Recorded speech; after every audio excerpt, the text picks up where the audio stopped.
fahima Sulaiman alaihissalam fahimna birahmatika ya arhamar rahimin. Qala subhanaka la ilma lana illa ma 'allamtana innaka antal alimul hakim. La hawla wa la quwwata illa billahil aliyyil azim.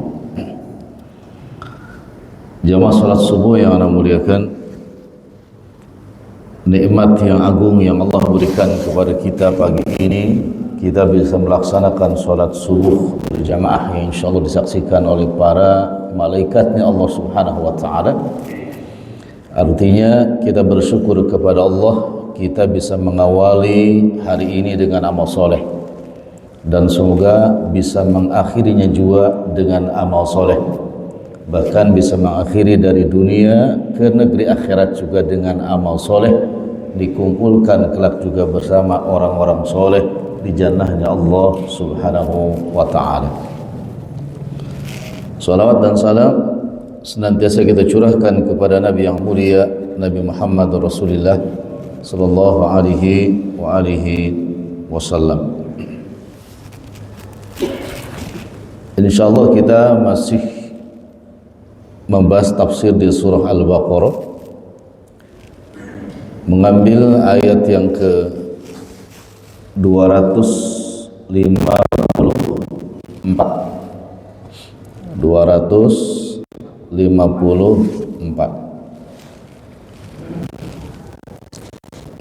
Bulan lalu masih Al-Baqarah, ya ayyuhalladzina amanu.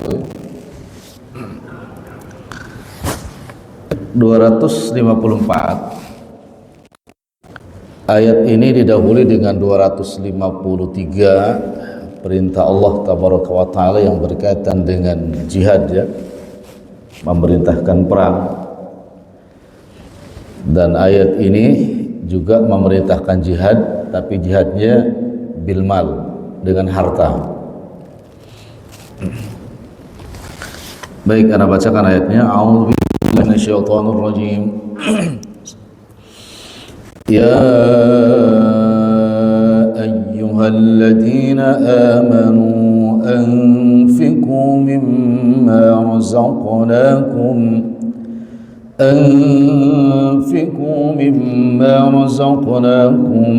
min qabli an ya'tiya yawmun la bay'un fihi wala khullatun wala syafa'ah wal kafiruna humudz zalimun. Insyaallah pasti hafal lanjutan ayat ini. Setelah ini apa? Ayat kursi. Masya Allah, ayat kursi, ya? Apa? Nah, jamaah sekalian, surah Al-Baqarah ini adalah di antara sekian surah di dalam Al-Quranul Karim,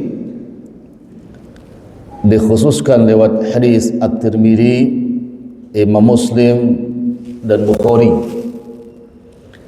bahwa surah Al-Baqarah dengan surah Ali Imran itu besok akan memberikan syafaat di Yaumul Mahsyar.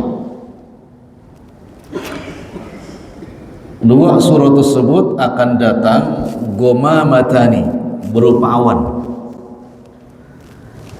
Awan yang menaungi manusia di mahsyar ketika terik matahari yang sangat sangat luar biasa. Yang kedua, surah Ali Imran dan Al-Baqarah akan datang pada hari kiamat di mahsyar ketika orang-orang tidak mendapatkan perlindungan. Itu wujud dengan satu ekor burung yang besar dan sayapnya menaungi para ahli surah Al-Baqarah dengan Ali Imran. Sehingga Nabi katakan dalam hadisnya, Iqra az-Zahrawatain, kata Nabi SAW, bacalah dua surah yang menjadi penerang dalam kehidupan di dunia dan akhirat. Apa itu? Al-Baqarah wa Al Imran. Dua surat, Al-Baqarah, Al Imran. Dan yang menariknya kasih sayang Allah tabaraka wa taala dalam hadis tersebut tidak minta dihafal, tapi dia apa? Dibaca. Ya, tidak dihafal tapi dibaca.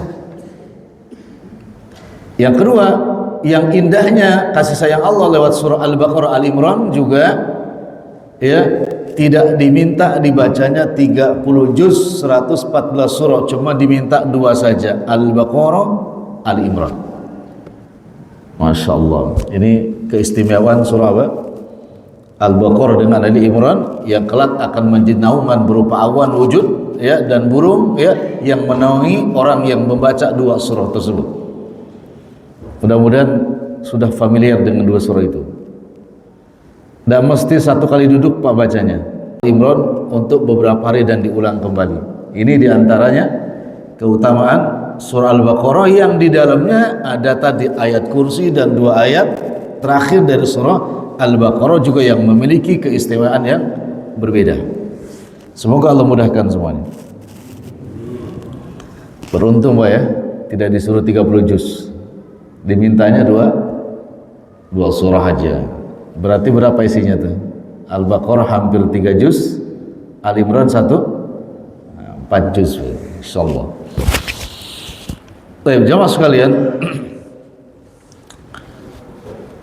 di 254 Allah tabaraka wa taala mengawali dengan kalimat ya ayyuhalladzina amanu. Kata Abdullah bin Mas'ud radhiyallahu ta'ala anhuma, idza sami'tallaha yaqul, apabila kalian mendengar atau membaca Allah tabaraka wa ta'ala berfirman ya ayyuhalladzina amanu, ya, dengan sapaan kasih sayang, lalu kata Abdullah bin Mas'ud fara'iha sam'aka, fara'iha sam'aka, maka simaklah dengan baik ya, dengan telingamu. Simaklah baik-baik dengan telingamu ketika Allah menyapa kita ya ayyuhalladzina amanu. Karena itu sapaan istimewa khusus bagi orang-orang yang telah beriman kepada Allah Subhanahu wa taala. Selanjutnya kata Abdullah bin Mas'ud fa innahu khairun ya'muru bih ya au syarrun yanha anhu. Karena setelahnya kasih sayang Allah akan ada perintah baik berupa kebaikan yang akan mendatangkan maslahat di dunia dan akhirat, atau berupa larangan dan larangannya sangat keras menunjukkan jangan sampai dikerjakan. Maka kata Abdullah bin Mas'ud, pakarnya tafsir beliau, ya, bila membaca ya ayyuhalladzina amanu atau mendengar orang membacakan ya ayyuhalladzina amanu, simaklah baik-baik karena itu panggilan kasih sayang Allah Subhanahu wa taala. Ya, enggak banyak ya ayyuhalladzina amanu di Quran. Ya. Ini satu ya. Karena kata Abdullah bin Mas'ud ada sebuah perintah penting di dalamnya atau ada sebuah larangan keras di dalamnya yang wajib kita jauhi bila Allah sudah menyebut memanggil ya ayyuhalladzina amanu. Satu.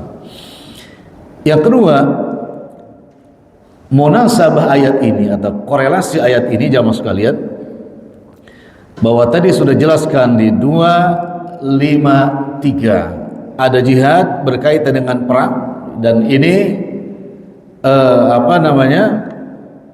di dalamnya ada kisah tentang Nabi Daud alaihissalam yang melibatkan Talut dan Jalut.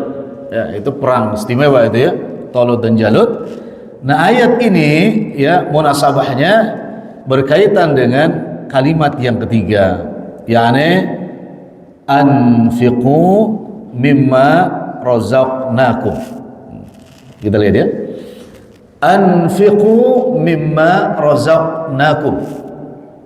Ini perintahnya. Allah mengajak orang-orang yang beriman di ayat ini berjihad sebagaimana Nabi Daud alaihissalam, tapi dengan jihad yang berbeda.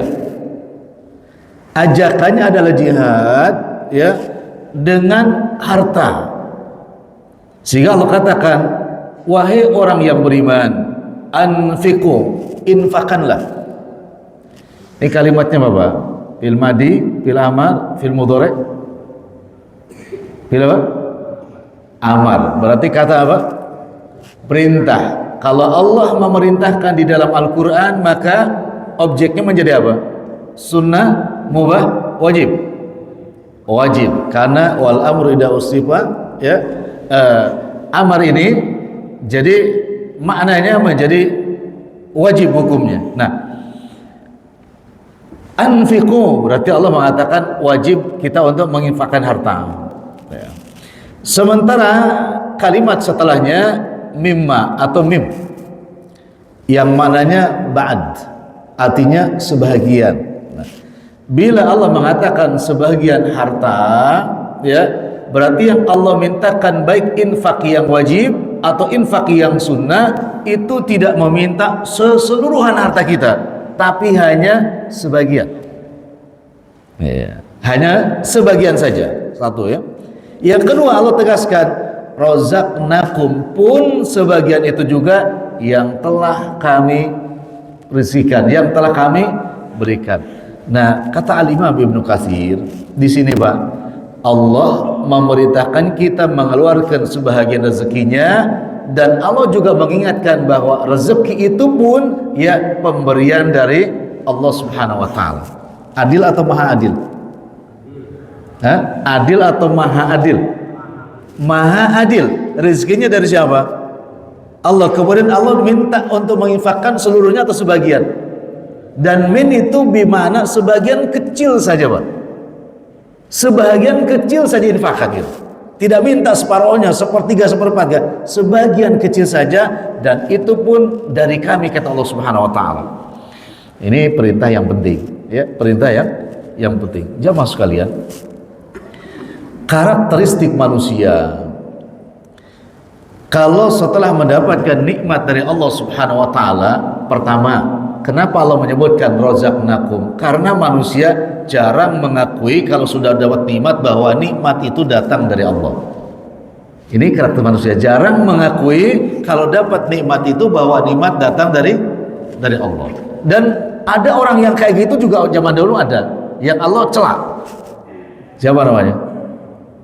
Qarun. Qarun itu kalau dapat nikmat bilangnya dari mana? Ya dari usahanya sendiri. Nah ini mah kalau katakan razaqnakum. Nah, ini penting Pak. Ya, Masya Allah. Kalau Bapak jalan-jalan main sepeda goesan apa? Ya. Kemudian habis goesan makan enak, minum enak, tidur enak, jalan-jalan enak.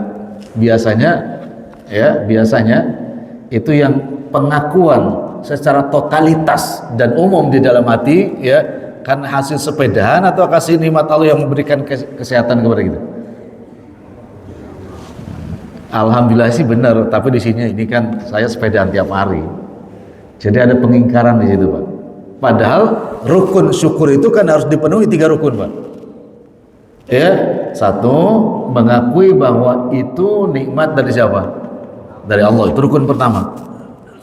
Kedua Pak, bil qaul, dengan ucapan yang disebarluaskan lewat apa? Sesama manusia. Alhamdulillah, ya, Allah memberikan nikmat ke saya. Dan yang ketiga, wa amma bi ni'mati rabbika fahadis, ya, hasil daripada sifatnya syukur itu maka dijalankan, digunakan sesuai dengan apa yang Allah perintahkan berkaitan dengan nikmat yang Allah berikan kepada kita. Sekarang gini Pak, lewat syukur sehat tadi, ya, lewat syukur sehat tadi supaya menunjukkan bahwa itu datang dari Allah Subhanahu wa taala. Kalau kita badminton atau goesan 50 menit itu mungkin bisa sekitar 20 kilo bisa. 20 kilo.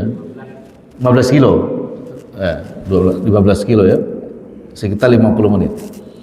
Itu seharian badan enak ada ya. Ya alhamdulillah ya. Nah, sekarang kalau 50 menit dapat 15 kilo ya.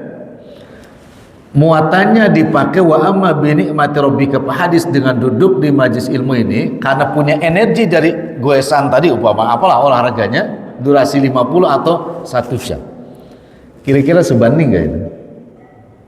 Dengan duduk 1 jam di majlis ilmu, kemudian jalan-jalan 50 menit atau 1 jam ya untuk mendapatkan energi sehatnya. Kira-kira kalau dikatakan itu sudah gak termasuk kita mensyukuri nikmat Allah berupa sehat dengan duduk di majlis 1 jam? Cukup atau kurang?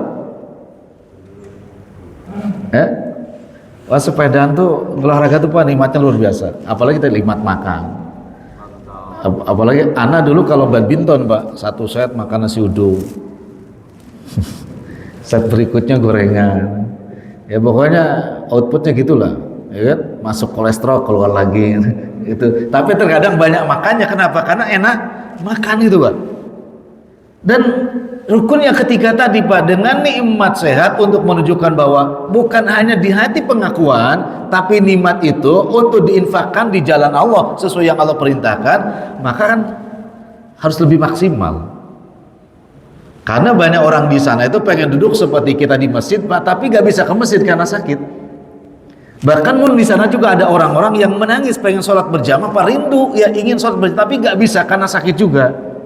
Alhamdulillah maka. Nah ini Allah katakan anfiqu mimma razaqnakum. Nah realnya kita menginfakkan ya harta atau menginfakkan nikmat yang Allah berikan kepada kita lewat ketaatan kepada Allah Subhanahu wa taala, wujudnya ada di tempat ini. Itu kita sedang menjalankan atau mengamalkan ayat ini yang Allah diperkuat oleh Rabbul Alamin di surah Ad-Duha, wa amma bi ni'mati rabbika fahaddits. Nah, mudah-mudahan lah maksimal. 2 ya. Yang ketiga Pak, berinfak ini kira-kira hukum urutannya atau tartibul infak. Tartib infak itu orang lain, keluarga, atau diri kita sendiri yang lebih awal. Pada siapa? Diri kita, keluarga, atau orang lain? Keluarga, oke. Misalkan Pak Nang, alhamdulillah rezekinya banyak sekali. Amin ya, banyak. Kemudian memfokuskan istri dan anak. Pak Nang kelaparan, boleh? Boleh gak? Oh boleh. Bahkan sampai sakit-sakitan umpama. Yang penting istri dan anak makan. Boleh? Nggak boleh. Jadi urutan infak itu dalam hadis Nabi SAW dan diangkat juga oleh Imam An-Nawawi dalam kitab Riyadhus Shalihin untuk diri. Urutannya diri kita, keluarga, kemudian orang lain. Tidak dibenarkan kita kelaparan yang luar biasa, istri kenyang, anak kenyang, orang lain kenyang. Tidak boleh. Makanya perintah infak itu ada linapsi. Untuk siapa terlebih dahulu? Diri sendiri. Mencari nafkah itu hakikatnya untuk diri, keluarga, dan yang lainnya. Maka ada infak wajib, nafkah wajib, juga ada nafkah yang sunnah. Yang wajib ya telah diri kita. Tidak boleh kita kelaparan apalagi sampai sakit-sakitan, sementara ya yang lain kita infak, sedekah nggak boleh. Hakikatnya bersemangat mencari nafkah itu untuk siapa? Diri sendiri dulu. Itu tartibnya, urutannya. Nah, sehingga gini Pak, Imam An-Nawawi membuat satu bab di dalam kitab Riyadhus Shalihin namanya Babun Nafaqati 'alal iyali. Bab kewajiban memberikan nafkah kepada keluarga. Babun Nafaqah 'alal iyal. Bab ya kewajiban memberikan nafkah terhadap keluarga. Beliau membawakan firman Allah di 233 masih surah Al-Baqarah. Menariknya gini Pak, surah Al-Baqarah itu.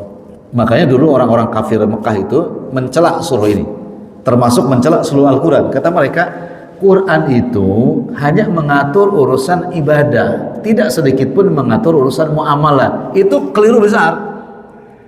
Ya, bahkan di suratul Baqarah selain 233, 282 itu satu ayat yang paling panjang mengatur ekonomi, tentang utang, riba, ya. Jadi masya Allah ini, dan termasuk 233 yang wa 'alal mauludi lahu rizquhunna wa kiswatuna bil ma'ruf, bagi para ayahanda yang memiliki anak ya yang ia sebabkan kelahirannya dari ibunya, dari istrinya, baik yang sudah dicerai ataupun yang masih dalam ikatan keluarga, maka ayahanda tersebut wajib memberikan nafkah kepada anaknya ya sampai dia besar. Sepakat para ulama sampai usia 21 tahun. Apa itu? Kiswatuhunna wa rizquhunna, ngasih makan, ngasih tempat tidur, ngasih pakaian. 3 di mana? Makan, tempat tidur, pakaian. Imam yang sudah bercerai dan dia punya anak yang masih menyusui sampai usia 21 tahun. Ini kewajiban siapa? Ayahanda. Bahkan kalau sudah cerai gitu kan, dan ayahnya tidak mau menafkahinya, mantan suaminya, maka boleh mengadu ke pemerintah. Dan kalau tetap masih tidak memberikan nafkah, maka nanti pemerintah ya kan akan ketok palu, menyita asetnya, sebagian asetnya, untuk mengganti nafkah selama 21 tahun tersebut. Gitu. Berarti nafkah ke siapa? Suami, kemudian siapa? Keluarganya. Nah, di Riyadhus Shalihin ya, yang wajib adalah diri kita, kemudian keluarga. Yang lain itu termasuk nafkah yang sunnah. Nah, nafkah yang sunnah yang Allah perintahkan di sini, kadang-kadang karakter orang nih, karakter orang Pak, ada yang pelit terhadap dirinya, pelit terhadap keluarganya, tapi dia royal kepada orang. Ini menyelisih ayat tadi, Al-Baqarah tadi 254. Kenapa? Urutannya diri, keluarga, baru orang lain. Pak, perhatikan ya, gini Pak,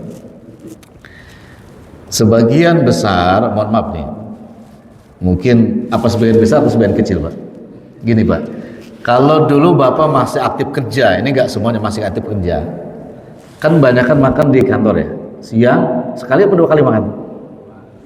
Sedua ya. Yang makannya ada gak yang ini contoh aja, insya Allah di sini soleh semua, insya Allah soleh semua, dilihat dari mukanya soleh, ahli surga insya Allah. Ada gak dulu yang di kantor kalau makan siang ngajak temen ya perempuan makan di, ada? Ini kan cuma anu aja cerita, ada gak?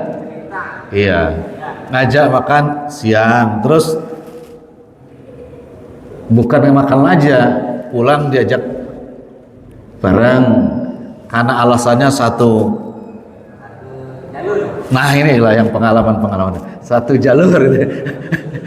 Alasannya satu jalur Bapak, gitu kan. Kerja misalkan 20 tahun, udah berapa lama tuh? Ya lama ya, lama. Sementara terhadap istri dan keluarganya di rumah mungkin sebulan sekali aja enggak, yuk ngajak makan di luar, diajak. Nah ini, mohon maaf, ini sekali lagi nggak ada di sini. Itu kira-kira kalau lewat ayat yang kita kaji ini sudah sesuai apa belum? Nah, kenapa roya itu harus kepada siapa? Nah, itu yang lainnya. Walaupun punya pengalaman, ya tahu, ada yang punya pengalaman, habis Ustaz, karena yang di kantor lebih ramah daripada yang di rumah. Apapun alasannya. Ya, yang di kantor lebih ramah daripada yang di rumah. Ayat menunjukkan yang di rumah harus kita lebih ramahi daripada yang di kantor. Apalagi kalau ada alasan yang lain, yang di kantor lebih cantik daripada yang di rumah. Salah siapa? Ya, kan? Ini masalah ayat ini ngajak kewajiban, Pak. Dan para istri yang di rumah juga boleh menagih lewat ayat ini.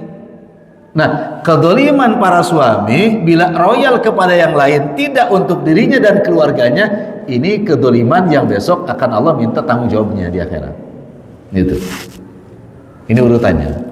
Sehingga kan Bapak semua tahu hadis Nabi Al-Asab yang berbunyi asbabul wurud, sebab hadis itu disabdakan oleh Rasulullah SAW bahwa suatu hari Nabi didatangi oleh seorang badui. Lalu badui itu mengatakan, ya Muhammad, hati ini berikan sesuatu. Nabi mengeluarkan uang dari jeb, dari kantongnya tuh berkali-kali sampai gak tersisa di kantong Rasulullah. Akhirnya Nabi katakan, seandainya masih ada sesuatu di kantongku, maka aku akan berikan kepadamu. Tapi di ujung hadis Nabi menasihatinya, ya dul ulia, kata beliau, tangan di atas itu khairun menjadi sufla, lebih baik daripada tangan di bawah. Ini Nabi itu luar biasa. Kita juga gitu Pak, kalau ngasih sama orang, ya tadi Pak Nah ya, ini contoh ngajak makan teman kantor berhubungan itu ya setelah makan dinasihati ya, ya hari ini saya ngasih makan, besok ya kamu yang ngasih makan, kan gitu. Jadi jangan jadi orang yang terus ingin ditraktir ya. Hakikatnya infak sodako itu ingin, Quran mengatakan kepada saudara kita, Anda hari ini gak bisa berdiri, saya kasih biar bisa berdiri. Anda hari ini gak bisa jalan, saya kasih agar bisa jalan, supaya orang tidak bergantung terus. Memberi nafkah sedekah itu adalah ada yang wajib, ada yang sunnah Pak. Tapi orang bergantung ingin dinafkahi selalu, yang sunnah tadi itu bermasalah bagi orang yang beriman.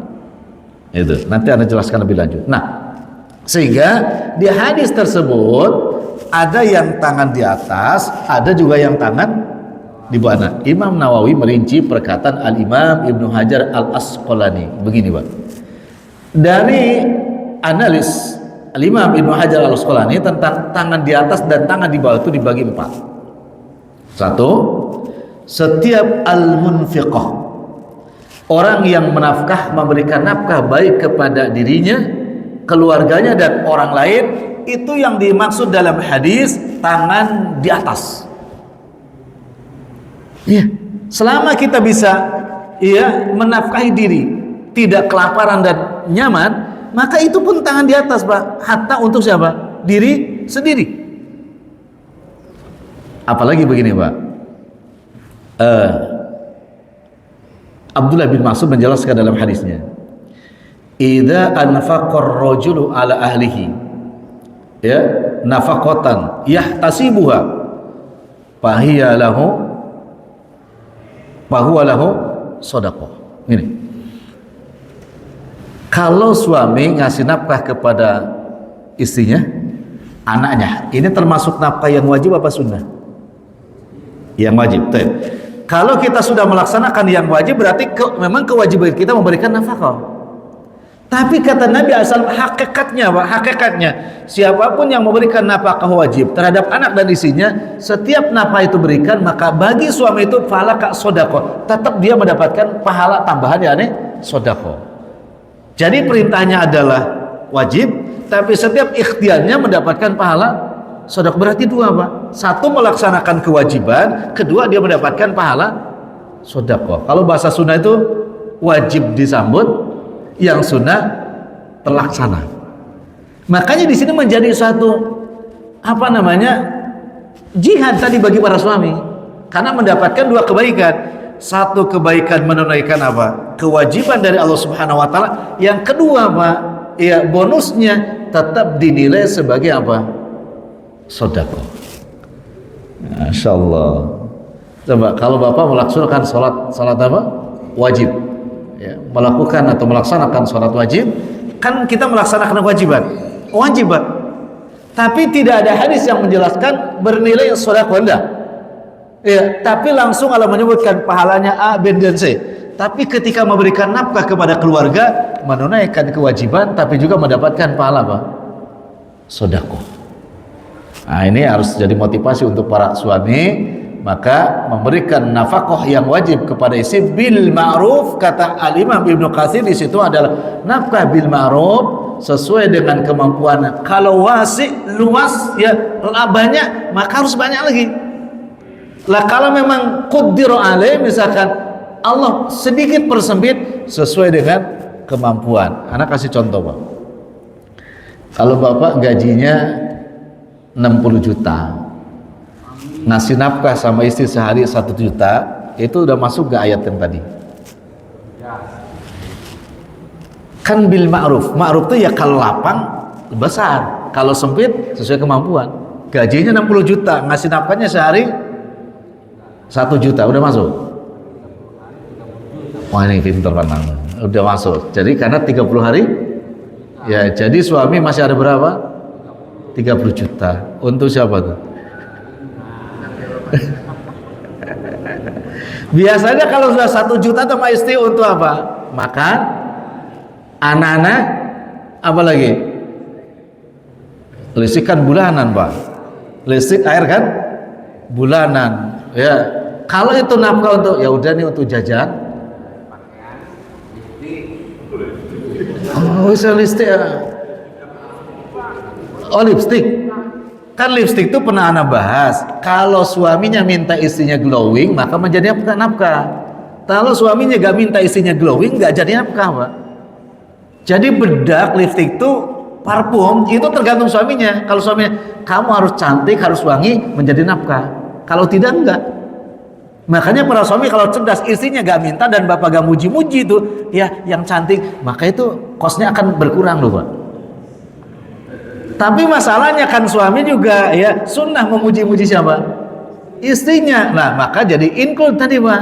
Oh, jadi lipstick jadi nafkah nanti jadi wajib. Kenapa? Karena suami menuntut istrinya harus cantik. Ada gak yang gak menuntut istrinya harus cantik? Ya, banyak. Oh, banyak ya? Jadi mau nyalin ya gak nyalin gak apa-apa. Bersolek gak bersolek gak apa? Apa? Nanti Dulu tapi bosan. oh dulu. Insyaallah jujur ini. Luar biasa ya. Jadi ini para suami, Pak, kalau nuntut ingin cantik, wangi, maka itu menjadi nafkah. Betul tuh, Pak. Jadi keluarkan itu nafkahnya. Jadi wajib, Pak. Ya. Jadi kalau istri bapak nggak nanya wangi gak wangi, diem aja. Nggak butuh lah. Glowing nggak apa-apalah. Nah itu ya udah kurangi itu. Nah kecuali jajan ya kasih. Nah ayat itu menunjukkan bil ma'ruf ya harus sesuai dengan lapang dan tidak lapangnya. Makanya para istri ketika suaminya banyak duitnya, banyak gajinya, tapi pelit memberikan nafkah, kata Aisyah radhiyallahu ta'ala, maka boleh istri mencuri sebagian uang suaminya. Boleh. Ya, khudi bil ma'ruf, ambil sebagiannya dengan cara yang baik. Bila suami itu lapang tapi pelit. Lapang tapi pelit, royal sama yang lain tapi tidak royal sama siapa? Keluarganya, istrinya. Itu dibolehkan istrinya mencuri sebagian uang suaminya seukuran kebutuhan yang sangat daruri. Itu boleh. Jadi kalau sewaktu-waktu hilang duit ya jangan memfitnah tuyul, jangan memfitnah apa lagi itu biasanya. Kalau hilang ya udah ya gak apa-apa, alhamdulillah, berarti itu diambil siapa? Istri, dan itu halal. Ini kalau ada ibu-ibu di sini anak kasih dalilnya itu ya. Jadi boleh mengambil uang suami tanpa sepengetahuan suami bila suaminya rizkinya lapang tapi pelit. Boleh. Hati-hati Pak dompet setelah ini.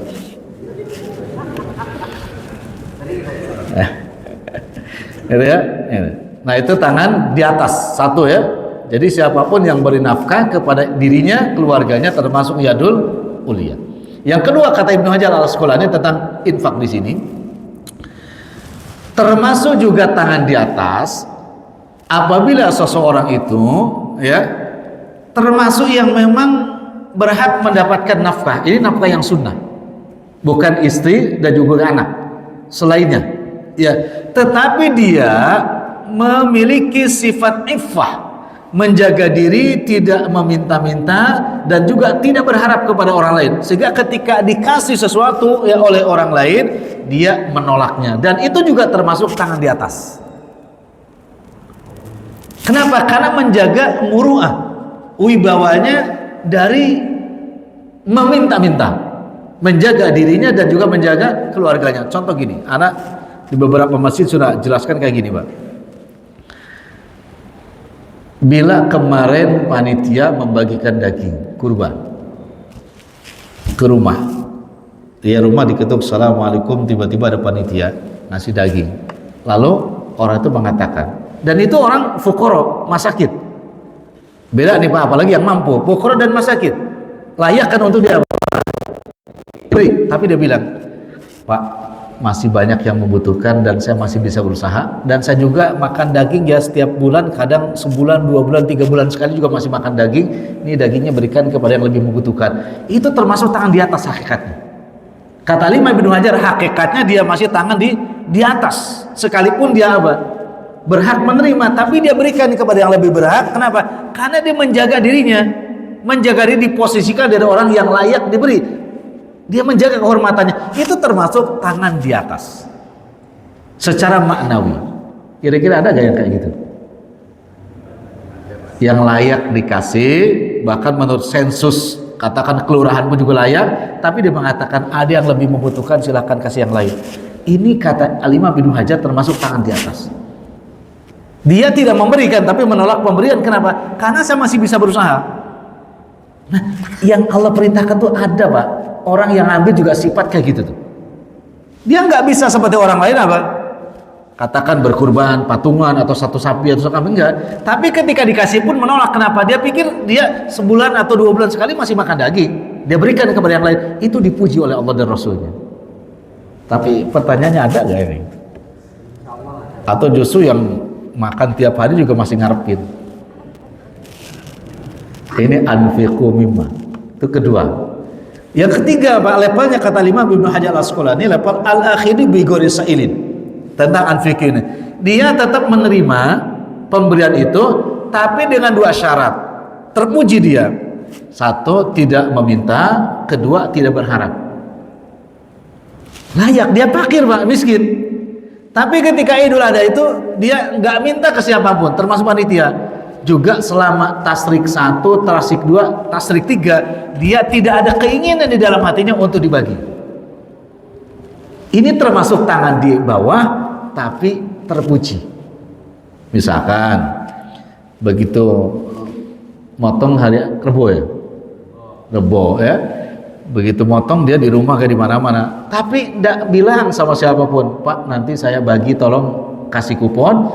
Dan di dalam hati dan pikirannya, mudah-mudahan nanti ada yang ngasih daging dari masjid. Nggak. Tapi tiba-tiba memang ada panitia datang, dia cuma mengucapkan alhamdulillah. Tetap dia menerima, tapi tidak berharap dan juga tidak meminta. Ini tangan di bawah. Tapi tangan di bawah kata Ibnu Hajar termasuk yang terpuji. Ada yang kayak gitu. Tetap diambil, tapi sedikit pun tidak apa? Berharap. Kira-kira yang jadi panitia berharap nggak?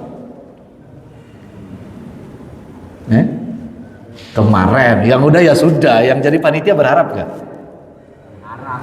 Iya, tapi masih mampu nggak?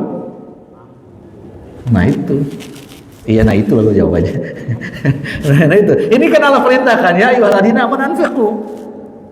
Sudah bukan berharap lagi tapi sangat. Nah ini masalahnya, bukan berharap tapi sangat berharap. Udah begitu sangat berharapnya, sangat berharap lebih banyak daripada. Nah ini masalah. Ini masalah. Semoga lah segera bertaubat kepada Allah Subhanahu wa taala. Ya, masalah. Itu, ini tangan di bawah ya. Tadi tidak tercela karena tidak meminta dan tidak Nah, yang keempat kata Ibnu Hajar Al-Asqalani adalah orang yang menerima pemberian orang lain, dia fakir, dia juga miskin. Kemudian apa? Meminta-minta dan juga berharap. Ini yang dimaksud tangan di bawah yang tercela. Apalagi mampu mana? Berharap dan meminta-minta, sangat apa? Tercela. Nah, ini. Wah ini, Masya Allah ini ya. Itu. Mudah-mudahan kita berada di level 1 atau 2. Yang 1 atau ya 2. Tapi yang ketiga masih oke lah, yang ketiga ya bagi yang tidak mampu. Tapi yang mampu yang ketiga juga nggak bagus. Apalagi yang selalu berharap dan apa? Selalu meminta. Ini kasus di tempat lain tuh banyak, Pak Nang, yang kayak gitu, banyak. Bahkan marah nggak dapat itu, ya? Bukan cuma marah, Pak, dapat aja masih ditanyain, kok saya panitia kok tulangnya lebih banyak dagingnya, itu masalah itu. Masalah. Maka tadabbur di ayat ini, ya ayyuhalladzina amanu anfiqu mimma razaqna. Apalagi nih, Pak, bukan mimma razaqnakum, kok orang yang kurban dia cuma panitia, coba. Lebih masalah lagi kan? Kalau anak dibalik pertanyaannya, dia berkurban, saya berkurban, kan dapat tuh sepertiganya, katakanlah 3 kilo atau 5 kilo, kan tetap namanya mukharib, masih boleh dong minta kakinya, boleh, masih boleh gak minta hatinya, boleh, bahkan boleh gak semuanya. Jawabannya kalau gak malu boleh, itu pakai kalau gak malu boleh, Pak. Ini gak kurban tuh, Pak, tapi dikasih masih apa? Milih-milih, dan dia mendeklarasikan saya sebagai relawan kalau panitia. Ini bermasalah dengan ayat ini. Itu. Insyaallah di sini nggak ada lah, baik-baik semua. Ya. Bahkan panitia lebih ya samalah dengan mustahik yang lainnya. Alhamdulillah. Kalau masih ada dan panitia agak kurban lagi di kulkasnya masih ada hari ini, yaitu Ya. Masih ada yang posting tuh di status itu Pak, di kulkas tuh kepalanya di bagian atas di pisernya, di bawah penuh itu satu kulkas tuh daging semua. Ini ya boleh sih, boleh kayak gitu Pak, cuman harus pakai tulisan di bawahnya, yang nggak kebagian kurban silahkan merapat ke rumah saya, itu boleh tuh. Tapi kalau status doang satu kulkas penuh, nah ini sudah kedoliman juga itu Pak. Ya, penting ini Pak. Kenapa? Karena kita sering menyebutkan tangan di atas lebih baik daripada tangan di bawah. Nah, tangan di bawah ini banyak yang masalah gitu. Banyak ya Mas. Masa ini Bapak bisa diakses di kitab Riyadhus Shalihin bab tentang apa? Nafaqah, yang Imam Ibnu Hajar Al-Asqalani membagi jadi 4 bagian. Menjadi 4 bagian. Ini ayat yang atau potongan ayat dari ya ayyuhalladzina amanu anfiqu mimma razaqnakum. Lanjutannya Pak, min qabli ayati yaumun la bai'un fi wala khullatun wala syafa'ah. Kata Imam Ibnu Katsir sini di poin kedua di penggalan ini berarti perintah untuk berinfak dari Allah Subhanahu wa taala dan harta yang Allah berikan kepada kita ini diminta oleh Allah untuk disegerakan. Bila amar ini diminta untuk disegerakan, jangan menunggu besok dan lusa. Apalagi menunggu nanti kalau sudah mapan dan sudah kaya, enggak, karena bisa lewat yang tadi. Bahkan tadi yang tidak mampu berinfak aja kan bisa berinfak dengan cara apa tadi? Menolak karena masih bisa ikhtiar, gitu kan? Nah, makanya yang harus dipahami di sini ayat berikutnya, kenapa mesti disegerakan? Karena 3 fasilitas utama itu nanti akan menjadi penyebab penyesalan kalau kita tidak berinfak. 3 fasilitas utama ya akan menjadi penyebab penyesalan semua kita. Apa yang pertama? Bai'un. Apa bai'un itu? Bisnis. Ya, usaha. Ya, usaha itu kan yang tidak mengenal rugi, ya kan? Hanya usaha dengan Allah. Lijarul la tulhihim tijaratu wala bayun an dzikrillah. Ya, seorang laki-laki yang tidak boleh tijarahnya, perniagaannya melalaikan zikir kepada Allah Subhanahu wa taala. Yang tijaratan lan tabur, ya, perniagaan yang tidak dikenal rugi adalah tijarah, perniagaan yang selalu beriman dan bertakwa kepada siapa? Dan dikatakan 3 fasilitas utama itu besok akan menjadi sebab penyesalannya, itu apa? Harta. Kan kita butuh uang, ya kan? Semua harus pakai apa Pak? Fulus. Bahkan keluarga yang tulus saja kalau kurang fulus biasanya beralih dari yang tulus kepada yang berfulus. Ada kan begitu Pak? Ya, kasus terjadi perselingkuhan, ya, atau perceraian, ya, termasuk yang diajukan di beberapa daerah itu, istrinya rame-rame minta talak suaminya gara-gara istrinya diangkat menjadi PNS, suaminya nganggur. Berarti kan artinya apa Pak? Suami yang tulus itu Pak dicerai. Kenapa? Karena kurang fulus. Iya, dari yang tulus beralih kepada mana? Yang berfulus, kayak gitu Pak. Penting itu. Tetapi besok di akhirat itu akan menjadi penyebab penyesalan. Kapan? Bila tidak segera anfiqu. Nah gitu. Banyak terjadi lupa. Jadi para apa namanya, akhwat itu, para perempuan yang kurang imannya, ya banyak yang berlari dari yang tulus kepada yang berfulus. Ya, karena yang berfulus lebih menguntungkan daripada yang tulus. Itu hati-hati itu. Ya, yang berfulus katanya lebih menguntungkan dari yang tulus. Yang perlu fulus. Makanya Allah perintahkan di sini, Allah ingatkan kita, rezeki dariku, kata Allah, infakkan sebelum datang hari penyesalan. Dan Allah tempatkan di urutan pertama, tidak ada transaksi jual beli. Bahkan jamaah sekalian, kalau tadi Pak ada kedoliman kepada istri, kepada anak kita, menyia-nyiakan nafkah tentang 3 apa tadi? Rizquhunna wa kiswatuhunna, rumah, apa lagi? Makan dan juga pakaian. Sehingga kata Imam Bukhari dalam kitab Al-Adab Al-Mufrad, bila suami memakai baju banan yang harganya 300.000, kalau lihat ayat dan hadis Nabi SAW, maka istrinya harus sama. Itu namanya ma'ruf. Biasanya mahalan mana tuh? Mahalan mana? Istri apa suami? Istri itu kan potongannya banyak ya. Oke lah yang sama satu potong gamis. Ya, kalau mau ma'ruf mesti sama. Itu namanya al-adalah, adil Pak. Suami peci sekian, katakanlah songkok 20.000. Bajunya laki-laki kadang banyak satu lapis. Ya pokoknya ma'ruf itu sama. Itu kiswatun. Dan bila istri meminta sama suami pakaian ABCD, itu sesuai dengan fikihnya Pak. Dan suami juga kalau berbuat ihsan sama istri maka menawarkan yang lebih baik bila memang rezekinya lebih apa? Gini Pak, kata istri misalkan, Pak ini 200.000, suaminya karena punya lapang, udahlah yang lebih mahal dikit juga nggak apa-apa. Itu Pak yang ada, mestinya jangan kemahalan lah, nggak boleh itu. Kalau yang memang rezekinya apa tadi? Lapang gitu. Dan Bapak bersyukur bila punya istri yang setiap diajak belanja mengatakan terserah saja, itu bersyukur loh Pak. Walaupun bikin sulit itu. Beli apa terserah. Mau makan apa? Terserah. Mau jalan-jalan kemana? Nah itu Bapak bersyukur. Tapi Bapak juga pusing gitu. Ini ma'ruf namanya Pak.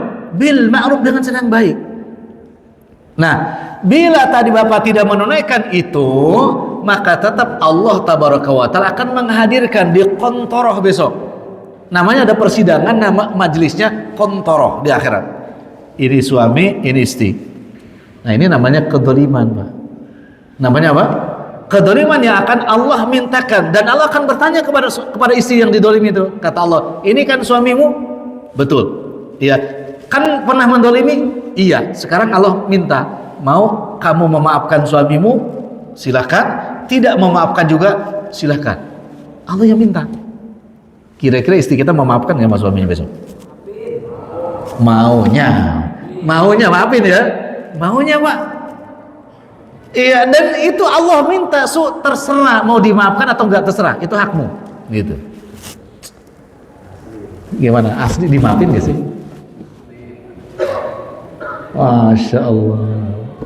Ya mudah-mudahan seperti itu ya.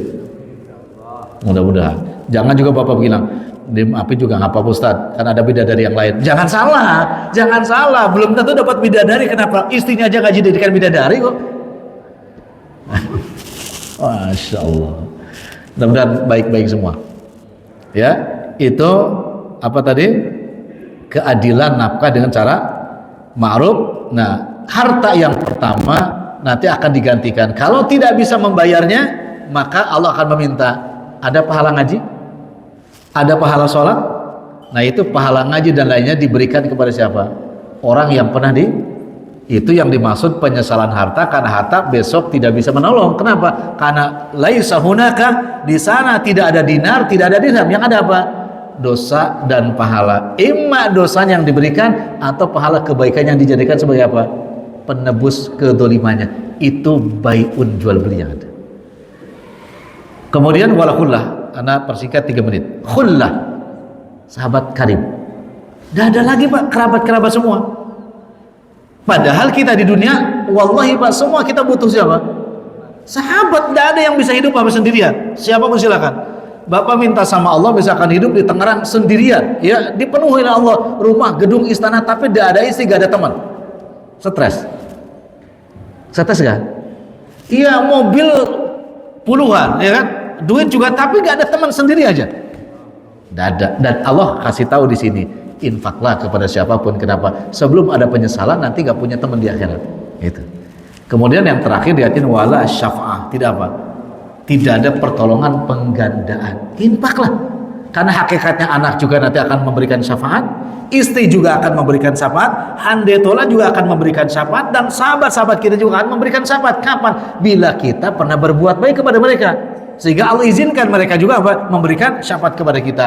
Bila tidak menunaikan 3 tadi, ya, tidak bila menunaikan 1 infak tadi, maka akan terputus, hartanya tidak bisa menolong, kerabat karib juga tidak akan menolong, dan juga akses syafaat juga akan ditutup. Maka Allah tutup dengan ayat wal kafiruna humudz dzalimun. Bisa saja orang tersebut nanti kelak endingnya menjadi orang-orang yang kufur nikmat, sehingga kalau kufur nikmat maka terputus kebaikannya besok di akhirat. Ini ending dari kesimpulan dari ayat ini. Cukup infak sedekah aja agar tetap abadi, harta bisa menolong, kerabat karib bisa menolong, dan juga kita punya akses tiket ya masuk surga lewat syafaat orang dalam besok di surga insyaallah. Cukup ya mana? Alhamdulillah.